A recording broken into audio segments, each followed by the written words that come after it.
Doctor Bahadur Lal, associate professor, BBT, government college Chimanpura, Shahpura, Jaipur.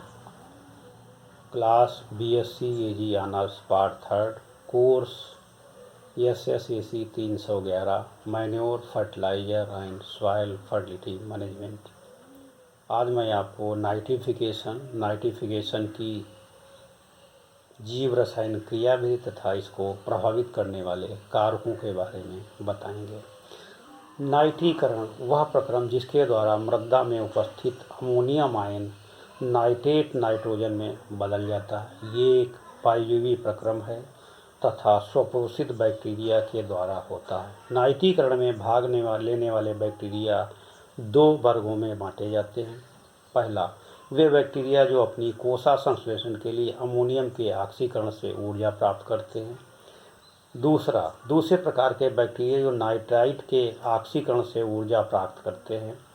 पहले वर्ग के बैक्टीरिया अमोनियम को नाइट्राइट में बदलते हैं। नाइट्राइट का उत्पादन नाइट्रोसोमोनाज द्वारा होता है। दूसरे वर्ग के बैक्टीरिया जिनके द्वारा नाइट्रेट का उत्पादन होता है नाइट्रोबैक्टर कहलाते हैं। नाइट्राइट तथा नाइट्रेट में परिवर्तित अमोनिया तथा NO2 में परिवर्तित तेज होता है। ये वांछनीय होता है क्योंकि मृदा में नाइट्राइट का संचय पौधों के लिए विषैला होता है। जैसा कि आपको बताया, नाइट्रोसोमोनाज नाइट्रोबैक्टर दो बैक्टीरिया इसमें कार्य करते हैं। नाइट्रोसोमोनाज की एक्टिविटी 35 से 40 मोल अमोनिया को ऑक्सीड करता है, जबकि नाइट्रोबैक्टर 70 से 100 मोल नाइट्राइट को ऑक्सीकृत करता है। यही कारण है कि नाइट्राइट विषैला है और मृदा में यह एकत्रित नहीं हो पाता। जैव रसायन क्रियाविधि नंबर 1, अमोनियम से नाइट्राइट का निर्माण। प्रथम चरण में अमोनिया नाइट्रोफोनाज नाइट्रोकोकस तथा अन्य बैक्टीरिया द्वारा नाइट्राइट में परिवर्तित होती है। इसकी रासायनिक क्रिया निम्न प्रकार है। अमोनियम आयन पर 1:2 O2 द्वारा ये NO2 + 2H और H2O में बदल जाता है। निश्चित दशाओं में हाइड्रॉक्सिल अमीन NH2OH प्रायः बहुत विषैला होता है। अमोनियम की तरह ये भी आसानी से ऑक्सीकृत हो जाता है। NH2OH + O = HNO2 + H2O means ये नाइट्राइट में बदल जाता है।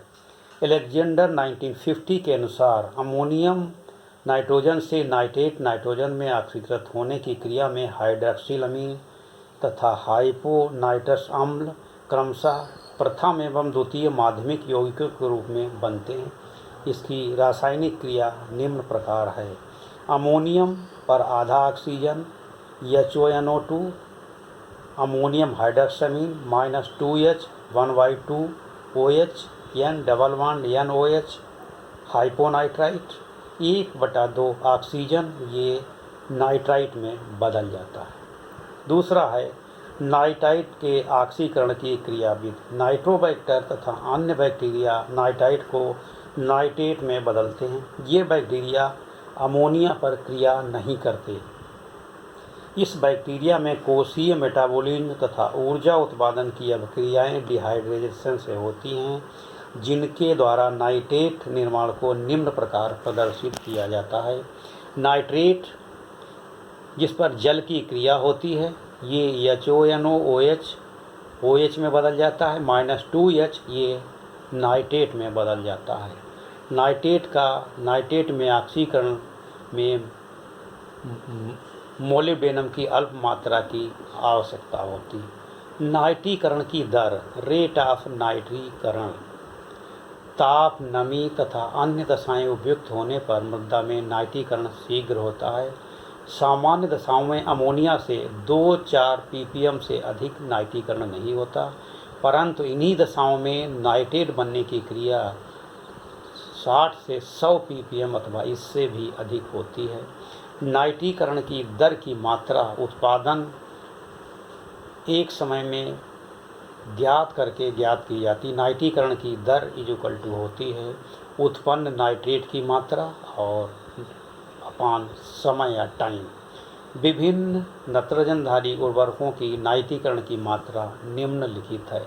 Ammonium chloride 3.4, ammonium sulphate 9, ammonium bicarbonate 4.4 milligram प्रतिदिन।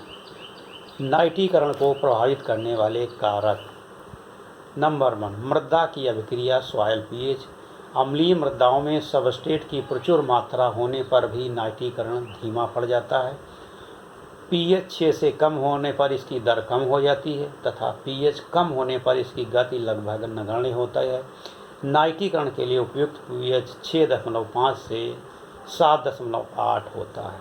दूसरा है वायु संचरण तथा ऑक्सीजन की उपलब्धता। नाइट्रीकरण एक ऑक्सीकरण क्रिया है, अतः भली भांति एरोबिक मृदाओं में नाइट्रीकरण अच्छा होता है। नाइट्रीकरण का प्रदाय कम होने पर अमोनिया का ऑक्सीकरण भी कम होता है। ऑक्सीजन की अनुपस्थिति में ये क्रिया लगभग बंद हो जाती है।